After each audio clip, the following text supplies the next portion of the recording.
architect that specializes in sustainable designing and consulting. Her deep experience with the LEED rating system has helped the Metropolitan Atlanta Rapid Transit Authority, or MARTA, pursue its first LEED facility for its fleet of mobility vehicles, Brady Mobility Parasite Faculty, and has also helped Emory University be named the best green schools in 2013. From 2005 to 2007, Z worked with the United States Postal Service's ADA Assessment and Renovations Program and provided preliminary analysis and design updates to the USPS facilities nationwide, calling on her design experience to provide affordable and functional design solutions to improve accessibility for both employees and customers.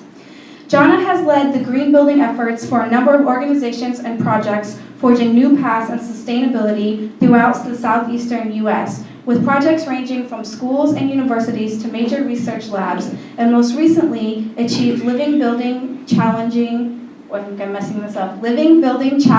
Pedal certification for the Light Lab at Mohawk Industries. Did I say all that right? Okay. Z is currently working for A+A Architects in Columbus, Ohio, and is working on what will be the first net zero energy building for the city of Columbus. Johnna also is the co-founder for the Columbus Living Building Challenge Collaborative, a local chapter of the Living Future Network charged with building a community that promotes a socially just and ecologically restorative environment. Please join me in welcoming Johnna.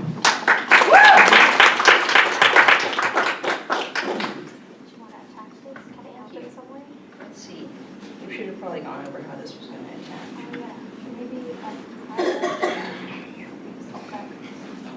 Can everyone hear me? Yes, but say something a little louder because that's an easy mic to blow out. Hello? Test. I think you're okay. I'll wave if you start blowing it out. Is that good? Ask the people back. Can everyone hear me? Not when you speak up. Speak into it? Oh, Yes. I see that. I wonder, is that better? Yes. Okay. I'm going to move this. Oh, I'll clip it with this handy clip. Hi, everyone. Oh, it's on. Maybe this is better. I'm just going to hold it. I'm just going to hold it. That's the solution.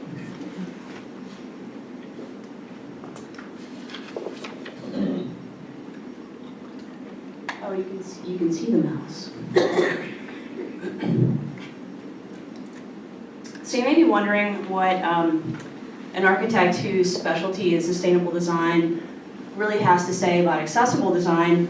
And I kind of think that's a fair point. Those are really two distinct areas of architecture, sustainability and accessibility, and they often kind of stay housed in their own separate little worlds. So I kind of want to tell you a story about how I sort of happened upon this intersection of sustainability and accessibility and how they actually do overlap and intersect. I'm going to tell you this, tell you how I came upon this in this via a story about this seemingly oblivious architect, me, passionate about sustainable design. When my now spouse, Margaret Price, who's been kind of helping around the room, she's a disability studies scholar and rhetorician. So when we were first dating and we lived in Atlanta, I was really excited about sustainable design, and we had just renovated our new office, and I was excited for her to come see it. It was not just a green building, it was a LEED double platinum office, like one of the first ones in the country. So it was really exciting, and I wanted to explain to her, I wanted her to experience what a green building felt like, why it was different. It's not something you can easily put into words, it just feels different, the experience is very different. So I kind of wanted to show her around, and I kind of wanted to geek out on her a little. So I bring her to the office, and I'm showing her around, and I'm like, so, we furred out the exterior walls, and we put in, we furred out the exterior walls with wood studs, and we super insulated with spray foam insulation. We got an R22 value, that's a thermal resistance rating for anybody who's not an architect. R22 actually isn't that good now. This was about 10 years ago. So, and then I'm like, okay, now you have to come see our green roof, and you have to come see our PV system, and this is a 5 kilowatt system capacity, and it's really cool, and I'm getting all excited, and we use this reclaimed wood in all these ways, and it's really great, and isn't this exciting? And she says to me, but it's not accessible. And I say, right, we're grandfathered in. I mean, it's a 2-story office, but we're grandfathered in, so we don't have to, we're a really small office, we don't have to put it in an elevator. And she's like, but then how is it sustainable? And like, total mic drop. This total realization, like, oh, here we are promoting these green buildings, and that's part of green building, is promoting what we're doing, and it's not accessible. Like, a person with a 2-story office without an elevator, a person in a wheelchair would not have been able to see the features on the 2nd floor or on the roof. So it doesn't matter if it's going to last 50 years. It's not accessible. So then, I realize she's right. It's kind of major epiphany. She's actually often right. So, once I saw that, I really couldn't sort of unsee it. And now I'm seeing it more often. It's kind of too often. So I bring your attention to a quote on the screen that says, sustainable design is a design philosophy that seeks to maximize the quality of the built environment while minimizing or eliminating negative impact to the natural environment. So everyone thinks, excuse me, not everyone, a lot of people think green building is all about minimizing that impact on the natural environment, but you can't have that without balancing that with the maximizing of the quality of the built environment. Specifically, I want to talk about the indoor environment.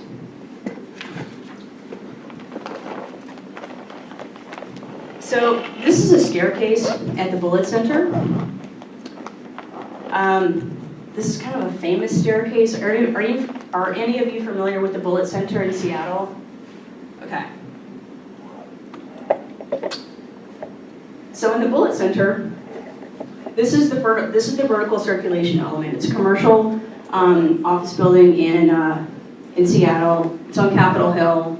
It's the greenest, quote unquote, greenest commercial building in the world.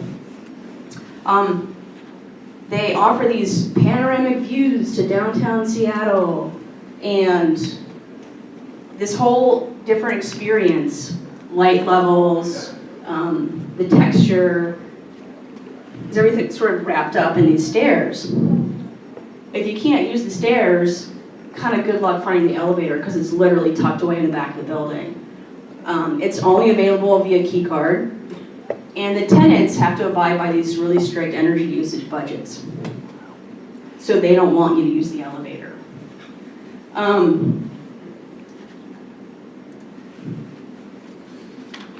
This is that same staircase. It's the cover of what's the equity requirements for a green building rating system.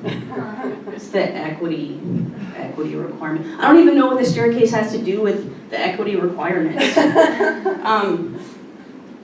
So that green building rating system is the most rigorous in the world. It's actually forging the way. It's where, are any of you familiar with LEED buildings? It's where LEED will be in 10, 20 years. So they do some really great things on one hand. It's also the only green building standard that we have that even brings social equity back into the equation as part of the triple bottom line of sustainability. So it's not like they're all bad. It's just really some complicated relationship because they put stairs on their equity requirements. Is it well? No, this is, the rating system is the Living Building Challenge, and the organization that runs the Living Building Challenge is the International Living Future Institute, and they're actually in this building. So this is in the immovable sidewalk in the Denver airport, and they have roped it off with a tape banner. I don't know what those things are called. this says saving energy for the future. And it's a barrier to access in the name of sustainability. And I don't think that's what sustainability wants. It's not what they're really about. And yet they're really making these moves towards, well, this wasn't sustainability making the move, but people are doing things in the name of sustainability. So like, we're just sort of not thinking about access. It's not even part of the sustainability equation. This is another requirement in the Living Building Challenge. It's called human-powered living. Maybe it's because I'm married to a rhetorician, but this wording is problematic to me. So it's all about, and I wish you could see it, and I'm not quite sure why it's kind of fuzzy, and I apologize for that. But the requirements of this environmental category, we'll call it, are to provide and promote, like provide infrastructure for biking and to sort of encourage biking. And also to promote the use of stairs over any sort of other means of our vertical circulation. It's about, also the picture behind it is these like 20-year-olds being super lively and active and mobile. And there's really no consideration for disability or anything outside of this lively, active 20-year-old kind of lifestyle. Even when we talk about bike storage and sustainability, there's no mention of anything other than a two-wheeled bike. Like there's no mention of a recumbent bike, any sort of tricycle, any sort of hand crank bike, wheelchair. It's all this kind of bike. And I just feel like we could engage a conversation and expand it and talk more about what kind of bikes are out there. If we're talking about human-powered living, let's talk about what that means. There are multiple ways in which one can get around. Also, not everyone wants to power their own body around or can power their own body around. And that's not even entered into the discussion. So, after this tour of our new office in Atlanta, I now actually live in Columbus, Ohio. But after this tour of the office that I worked at in Atlanta, where I actually learned more about sustainability than Margaret did, we've had a lot of conversations about how buildings aren't working for a lot of people. For instance, Margaret told me how a friend of hers gets sick when traveling because of poor air quality and their chemical sensitivity. He has to travel with an oxygen tank and wear a mask, and even then will likely be sick in bed for weeks. Or how it's really hard to get hotels to implement fragrance-free policies before conferences because they're not really going to change out all their cleaning chemicals just for one conference. Or how lighting doesn't work for a lot of people. People get headaches, they fall asleep. This room might be a good example. And I got excited because this is really one area where green building strategies can offer us some guidance. Air quality and lighting is something that green building does really well, and I think we can look at it for some answers. I'm not saying it is the answer, but I think it has a lot of great ideas that we can pay attention to. So what I'm showing on the screen now, and I apologize for not having described the images, and I can go over any of them later, is from a presentation I did in Norway, where it was kind of this big diagram framework of what sustainability is involved in and how it's kind of divided up and intersecting in different ways. So I bring this up to say that there are kind of really two aspects of sustainability. There's really the environmental impact with like energy and water and waste. That's kind of what people usually think of when they think of green building. They think about the performance and the impact on our natural resources. But there's also this other aspect of sustainability, the one that I kind of geek out on a little bit, which is really related to human health. Now those things kind of get intertwined in a complex, fun, balancing act kind of way. But those are really two distinct areas of green building.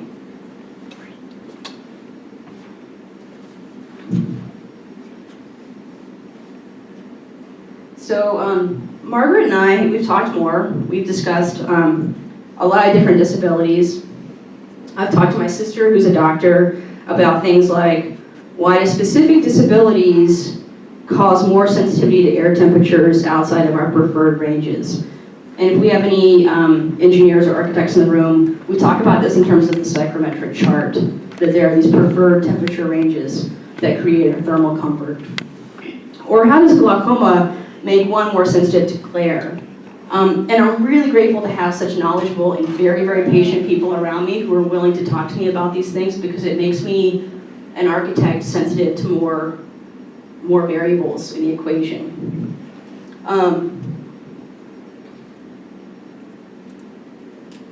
So kind of want to focus a little bit. So I do on air quality, daylighting and lighting, and then comfort and emotional well-being in the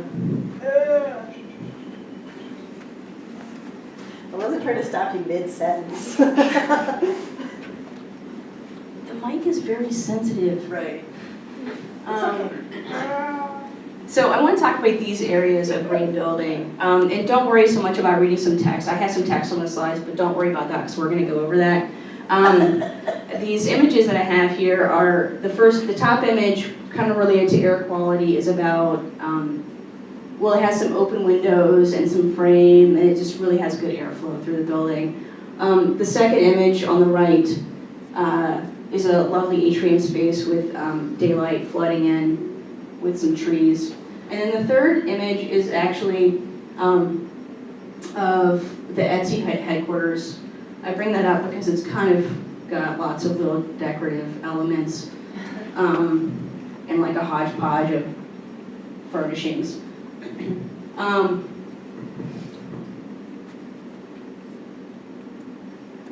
Let's see. So actually most of the images, and that's why I wanted to say, if anybody wants me to go back and describe them, most of these images in this part of the presentation are the top tier green building. They're deep green. They make very little environmental impact. They also have some pretty good health strategies. So air quality, let's talk a little bit about that. Really requires the architect and the engineer to talk a lot about good ventilation design. We don't often put operable windows in commercial buildings or even in educational facilities, which is interesting, especially in educational facilities, because we know that fresh air allows people to, has a distinct impact on cognitive ability. So it's interesting to me that a lot of conference spaces especially have 0 windows and recirculating air, and then we wonder why we get tired because of the building.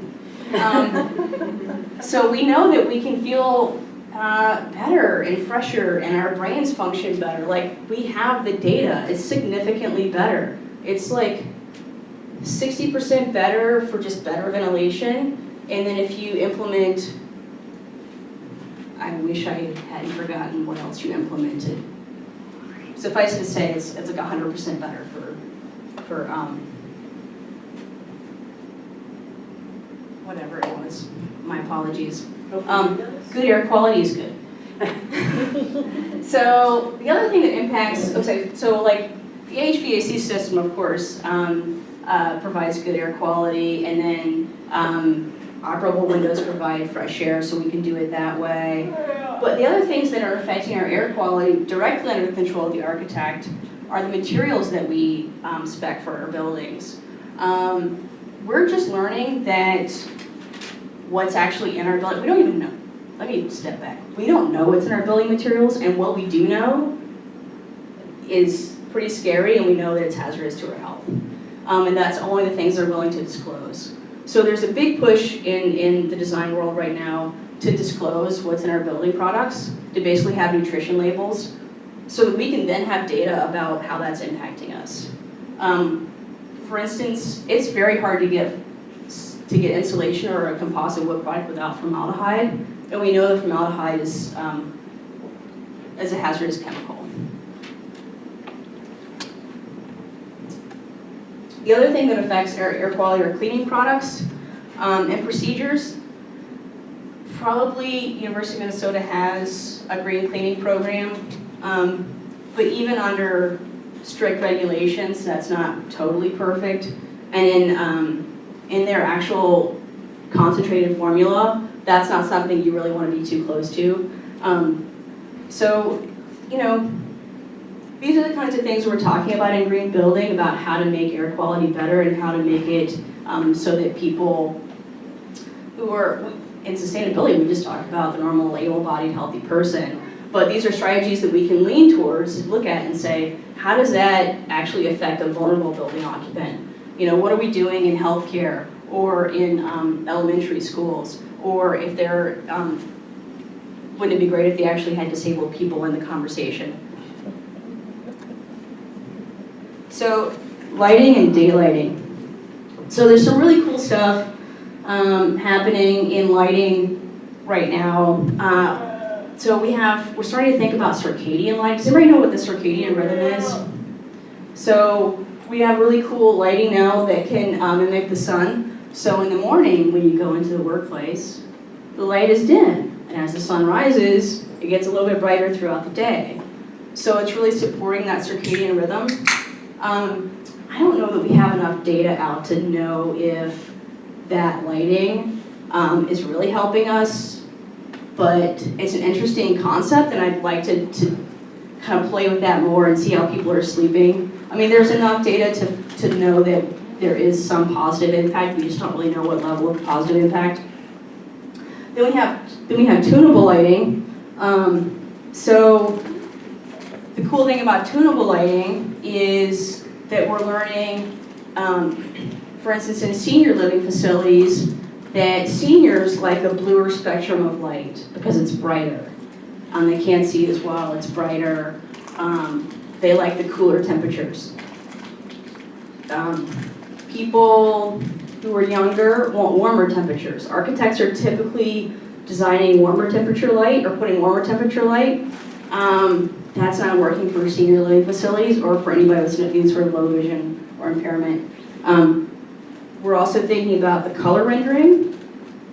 So that's under, we usually look at like a color rendering index of 80. If you ever buy LED light bulbs, I mean, LEDs are better than fluorescents, but there's still a flicker. I've got a solution for that. So if you ever look at your light bulb, when you go to the store and buy a light bulb, it'll have the CRI on it. It's usually 80, it should be 80, 80 is good. In surgical suites, it should be about 90, because they're finding that doctors actually perform better. That's a good thing. I want my doctor to perform as well as possible in surgery, because they can see the differences between tissues and whatnot.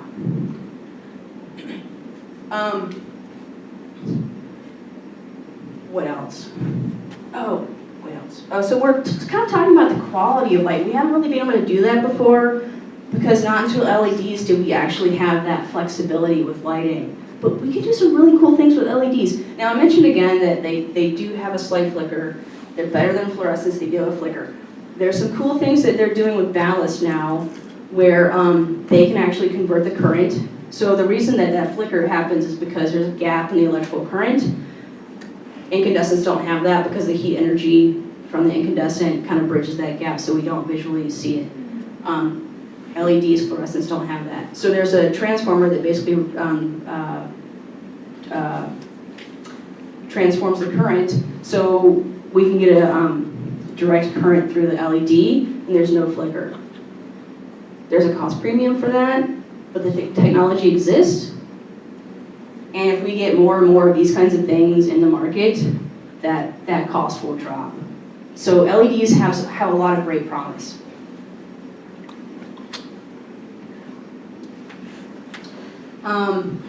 The cool thing I like about this image, and I apologize for not having described it until this very moment, is that it's a obviously sort of a training room. They've got some AV stuff happening. They've got a screen. Usually we want a sort of a darker environment for a screen so that people can see the screen. But they have this whole wall with, well, not a whole wall, but a wall with a lot of windows. and operable doors. So it's getting a lot of natural light and views to the outside. And then we've got some presumably LED linear fixtures in the room as well. So they've got a lot of light happening despite that they have a presentation. And wouldn't it be great if conference centers could really learn from this? Those doors open and let in fresh air, lets in light, you can tell what time of day it is, what's going on. I was actually just recently at a conference where it was the first conference I've ever been to where we were in a room where there was daylight and they opened the door and there was fresh air and it was delightful. I didn't get nearly as tired.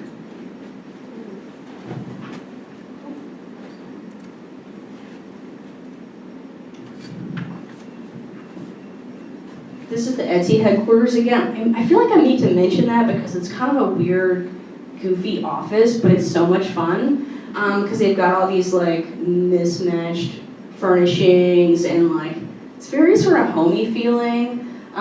So they have this person, it almost feels like he's at a zoo because he's in a glass cage working at a computer, and then beside him is this sort of informal conversational space with a sofa and 2 chairs and some bookshelves beside them. But the idea here, and the idea that we're seeing in a lot of workspaces, is this idea that people work differently. And we're seeing that in schools too a little bit, but I don't know why it took us so long to realize that different people work and learn differently, and so we should provide spaces that allow them to do that. So we think about collaboration zones, which might be kind of loud, and then quiet zones, and people can kind of sit wherever they want. Like there are hoteling stations, or there's the idea of free address where people can kind of roam around. I think Etsy kind of does this in an interesting way because they have these like very residential furnishings. It doesn't feel like a commercial office grade chair. The green chair is on the right hand side. And I just think I would work better in a place that's not so stiff and rigid and stuffy maybe. And that's kind of fun. I also really like the idea of the acoustical zones of I can go and work in a sort of isolated environment and not be bothered. Because architects really like their open office plans, and they have literally always worked in open offices, like that's since the dawn of time.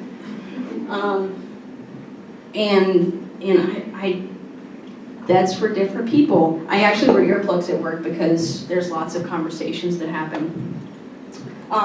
So there's also some like nap rooms and sleep pods, and just the idea of flexibility and like really adapting to how people need to use a space. And I'm not saying it's perfect by any stretch of the imagination, but it's nice to know that we can start making spaces that meet people's needs.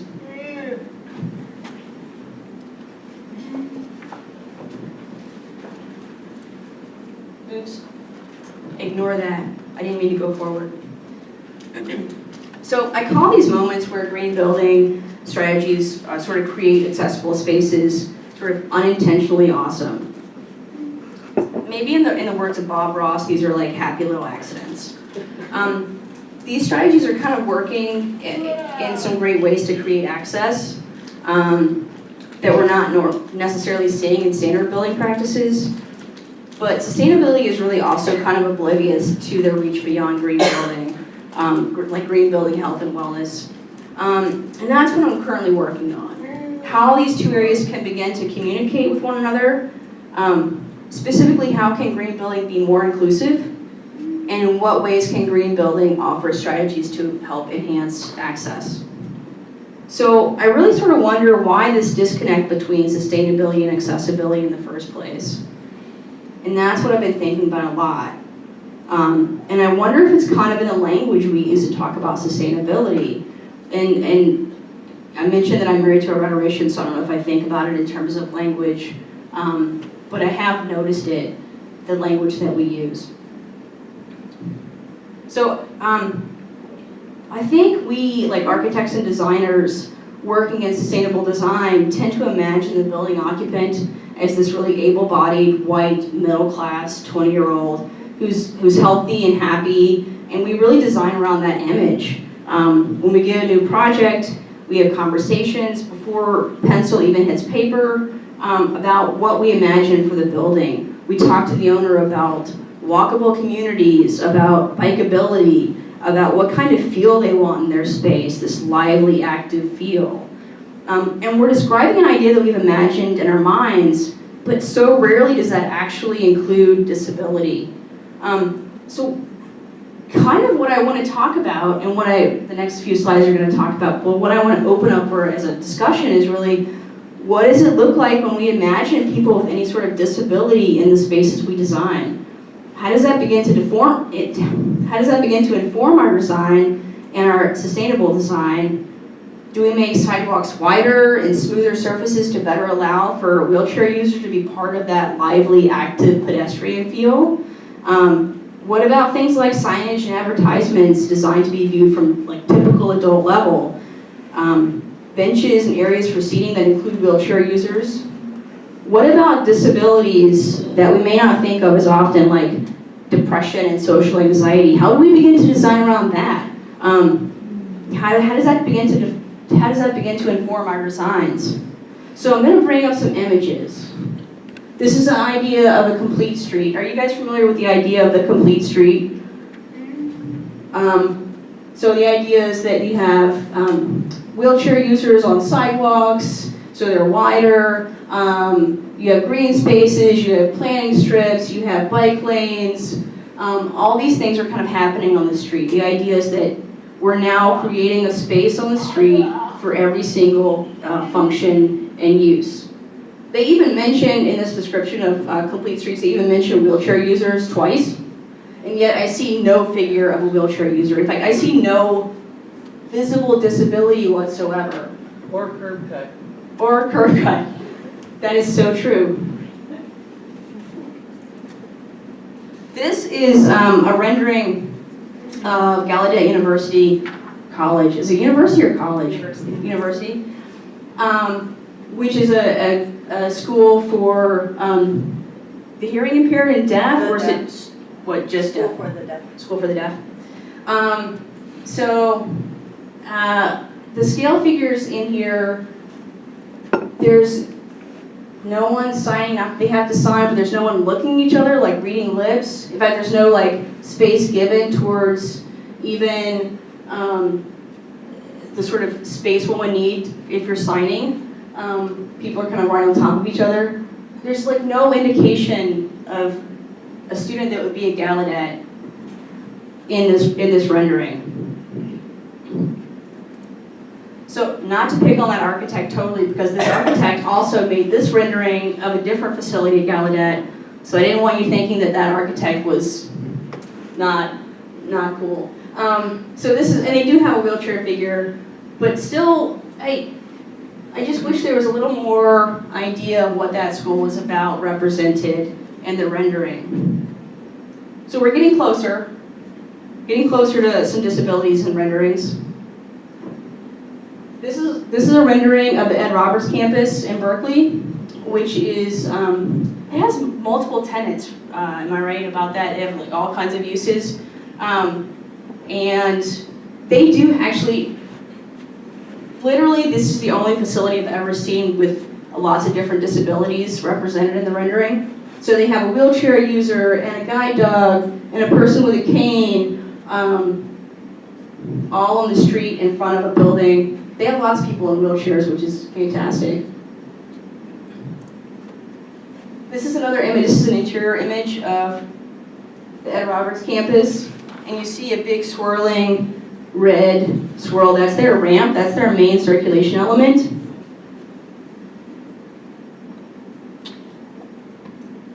And you see a person with a cane in the front here on the left, and a person in a power chair behind that.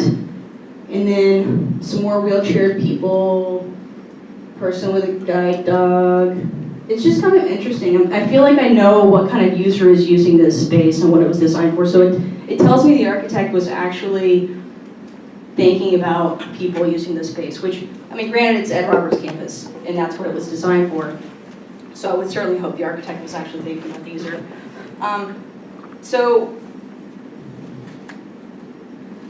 I'm gonna pause for a second. I guess my point is that there's sort of all kinds of disability in the world, right? That we can design for, and I want to understand better about how that can influence our work. Because when I say all kinds of disability, I mean, like, there are temporary disabilities, there's contextual disability. Everyone feels disabled at some point in their life, whether it's a permanent disability or temporary or contextual. And that it's not even a focus in any of our architecture tells us that we're not really designing for the occupants that we need to be designing for.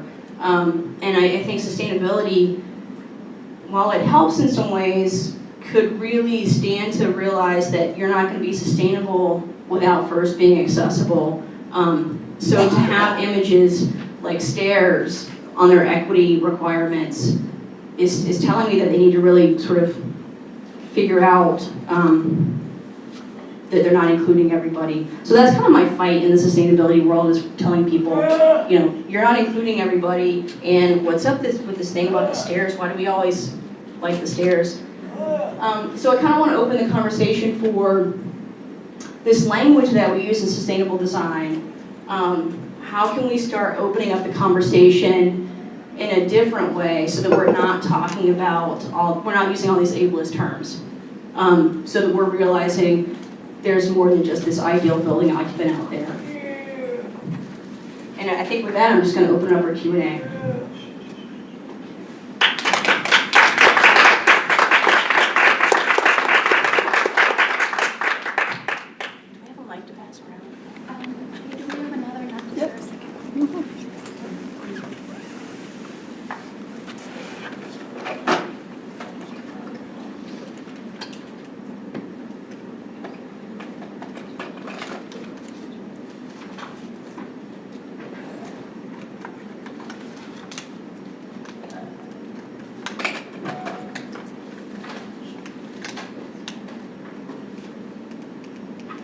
Does anybody want me to describe any of the images or talk to you about any of the projects that I showed images for? I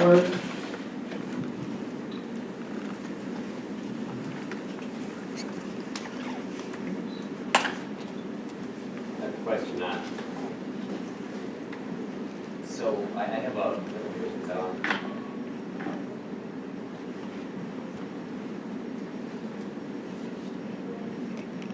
Here, bring him on. Okay. So I have a lot of questions, and that was really fantastic. I'll just play the role of the kind of general naysayer, the 20-something-year-old straight white male, which I can fit mostly into, with an invisible disability. My day job is to sort of push back on the bureaucracy and to help businesses understand that it's good for them to be accessible. I work here in government for the Council on Disability in Minnesota. And what I always get is, you know, the cost issue, the space issue, the we can't do everything for everybody issue, so we have to kind of, you know, regress to the mean as opposed to fully accessible type of questions. So how do you respond to that? Green Building has an answer for you. No, I wasn't really planning on saying that, but like, I was having a conversation with somebody about green building the other day, and they're a developer, and I wasn't expecting to have a good conversation with a developer about green building because they usually want to minimize cost. But he said if people understood that they have to invest in people to get their money back, like that's where all the money is, he was like, you put money into people. So that was his argument for green building. And I think the same could be true. I mean, it's true. People are where the money are. So your workforce is where you make your money. So if you're not investing in that, you're losing a lot of money. So like the worker was inefficient. Right. So if you invest in your people, giving them what they need to do the best work that they can, you will benefit. I mean, there's money, there are white papers written in green building related to productivity. So if we upgrade our buildings in terms of the things I was talking about, air quality, lighting, emotional well-being and comfort, if you put money into that, it will affect your bottom line in a fantastic way.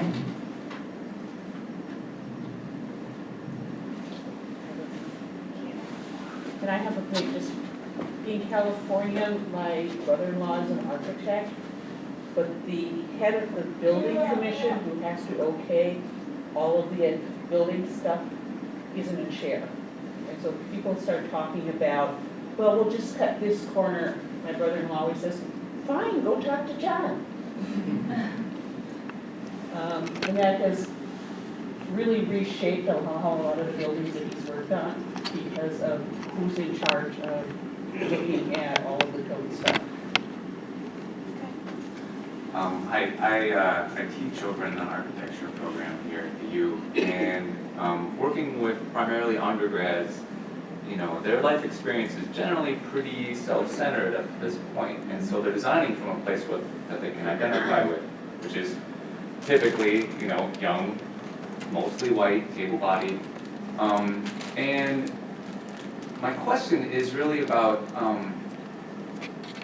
you know, I think as issues such as social justice and accessibility in many definitions of the term comes more into the broader culture, there's the notion that people need to educate themselves about how to, you know, do better, essentially.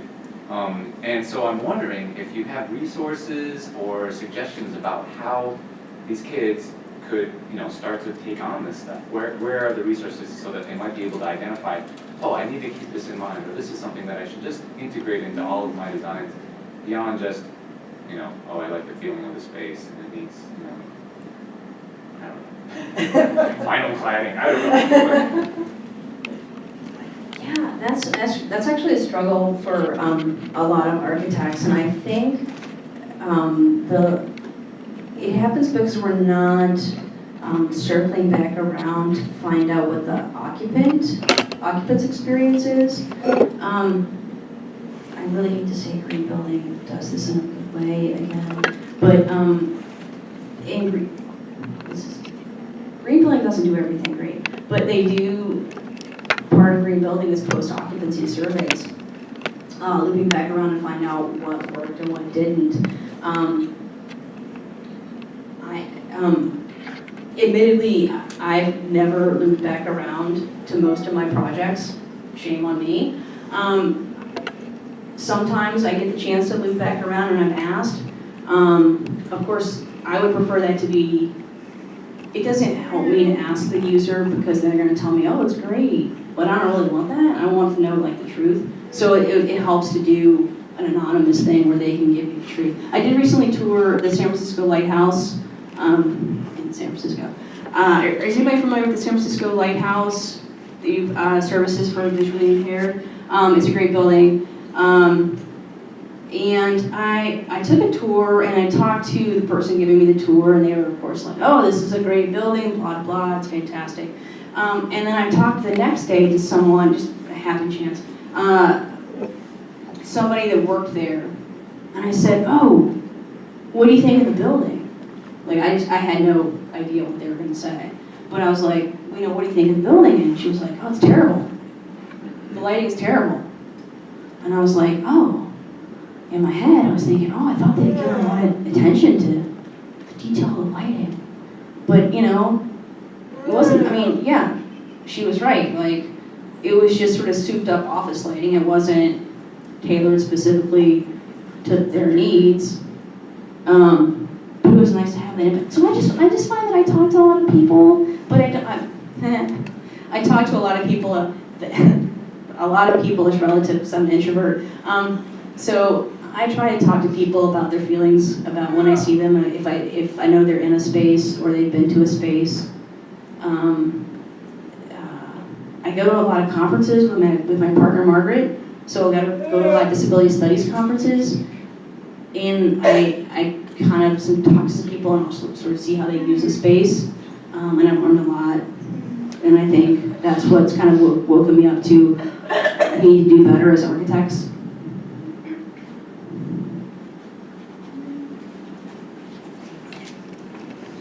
Hi, thank you. Oh, is this on? It says it's on. Okay. It's very loud. Can y'all hear me? I feel like I'm only hearing myself. I don't I know. think you should bring that mic over. Yeah, it says it's on, but I don't think it's very loud.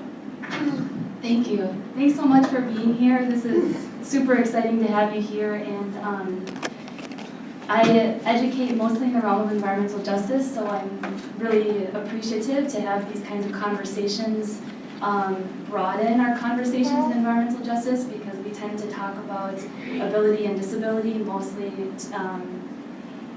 with regard to pollution and toxics, and not necessarily to like designing spaces, whether indoors or outdoors, or so maybe we need to focus on broadening that conversation. I think this is a big part of that, so I thank you.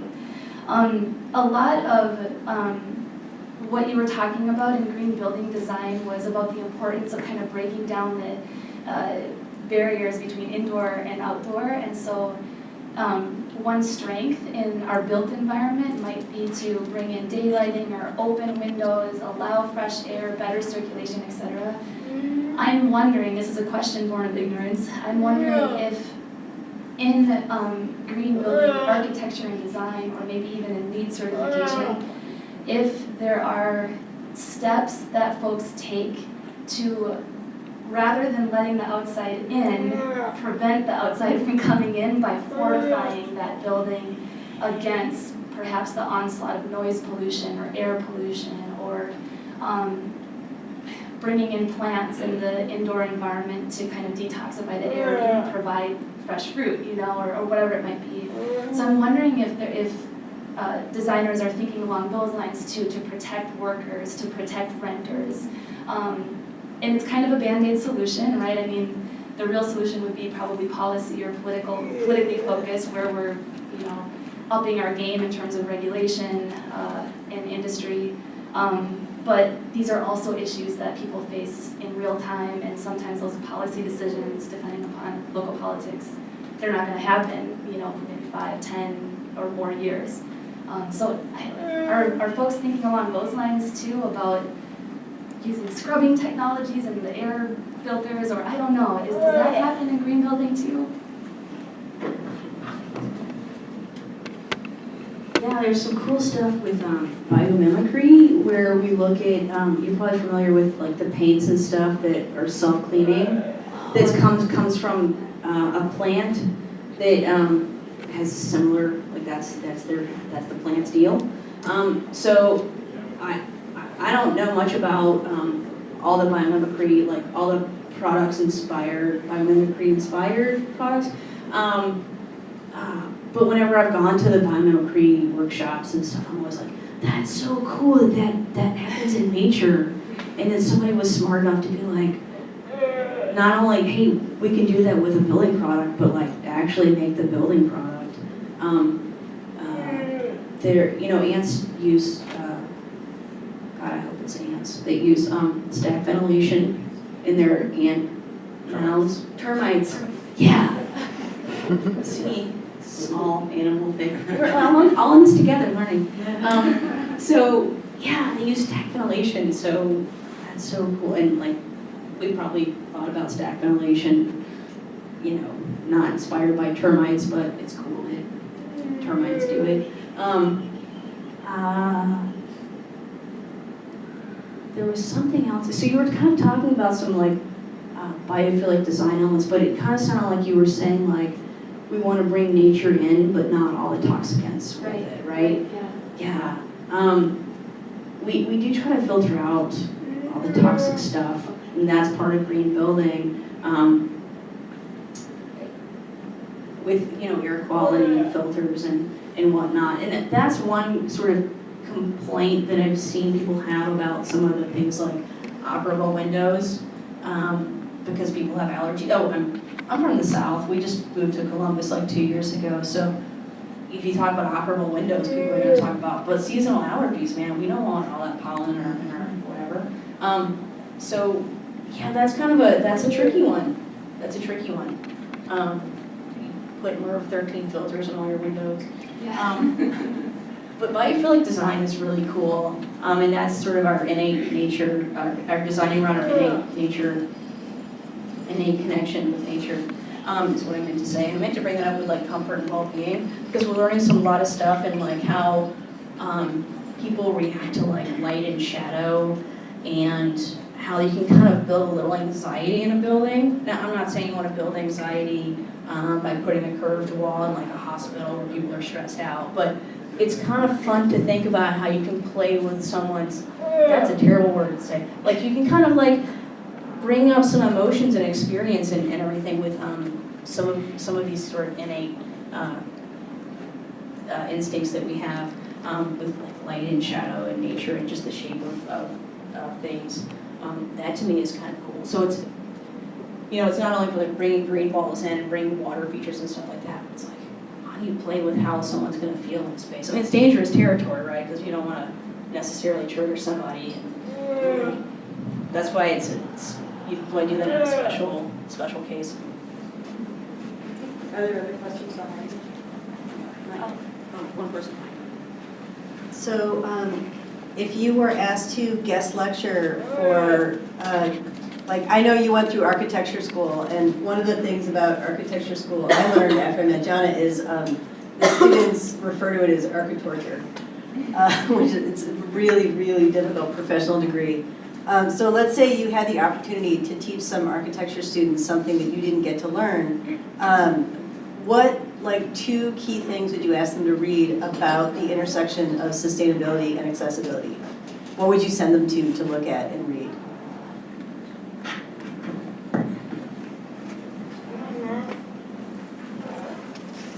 If there's nothing yet, maybe you have to write it. That's a hard question.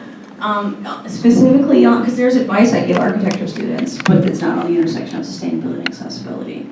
Well, my question is basically, is there anything that's been written on this besides what you personally have written?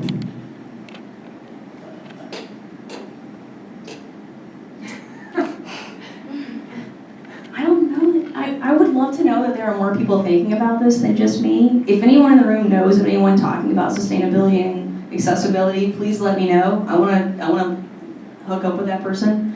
Not in that kind of way. I know there's a PhD student in the UK. Yeah. So basically, there's not very much yet. I'm going to lean on the other architecture person in the room. Are there any other architecture people in the room? Other student questions here? Maybe you should put your article.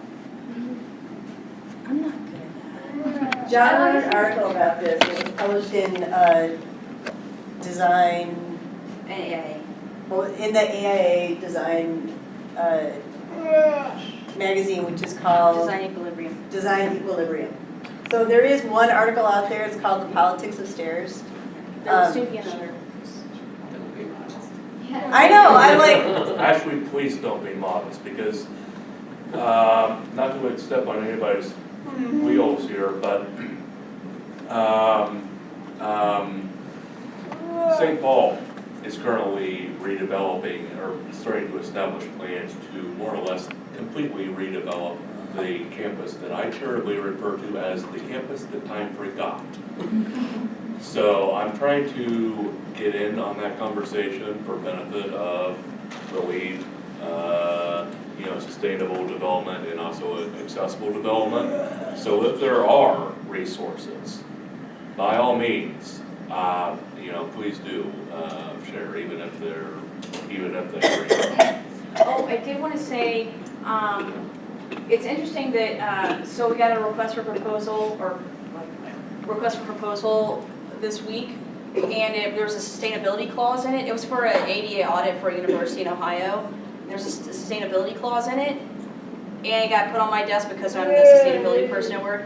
So it's basically said, hey, we understand that sustainability is an important goal in the university, but there are times when that doesn't work with the goals of accessibility.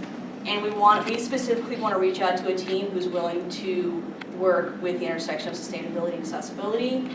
And I was like, it's like they knew me. So there are other people thinking about it and knowing that they don't really play well together sometimes. Okay, I put out some of your stuff here. Oh, okay. And I was asking genuinely, like, I didn't know I didn't know if anybody else was working on this. I think you had a question. This person Oh, had one and then. So how does the concept of universal design fit with sustainability? So how does the concept of universal design fit with sustainability?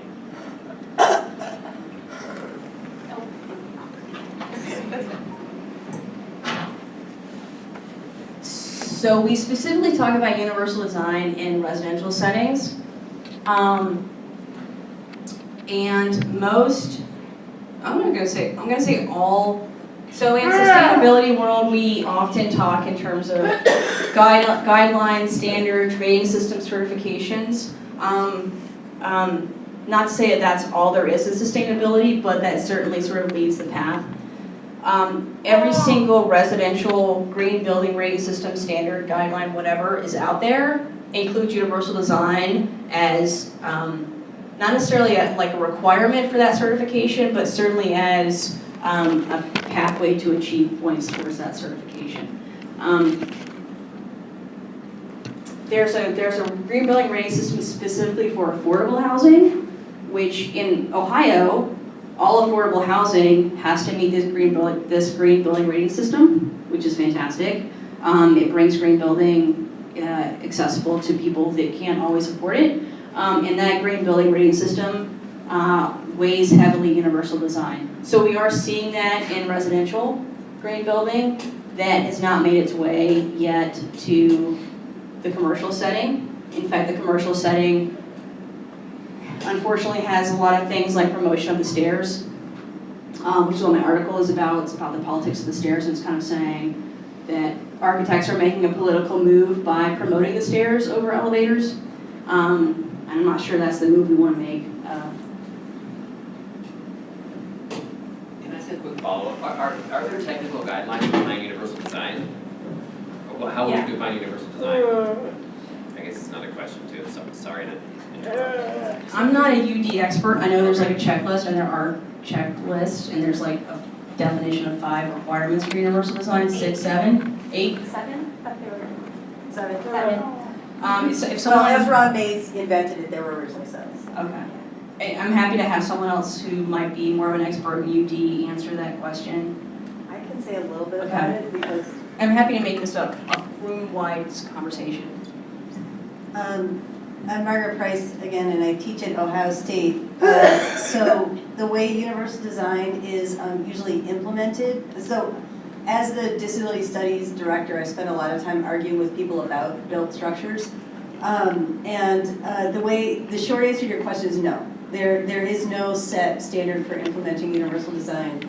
In fact, Ron Mace, I'm going to get on my little soapbox for a second.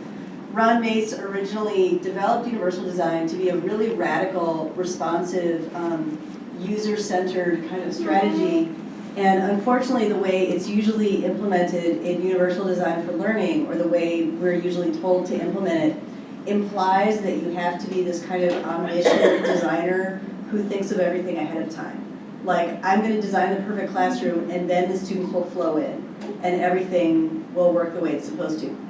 That's not what Ron Mace meant. And I'm actually drawing here upon the work of a scholar named Amy, A-I-M-I, Hamraie, H-A-M-R-A-I-E, who has just, like literally 10 days ago, published a book about the history of universal design and the politics of architecture, among other design strategies. Essentially, universal design is supposed to be a radical response to the actual user. So in a way, it's kind of the opposite of the renderings that Johnna was showing that show only these idealized imaginary users.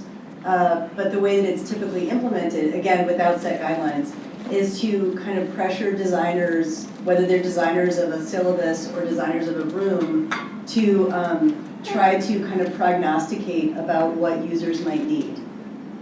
This person had a Yeah, I know. I don't know. Thank you, sorry, thank you very much. Hi, I am a student here, an architecture student at the University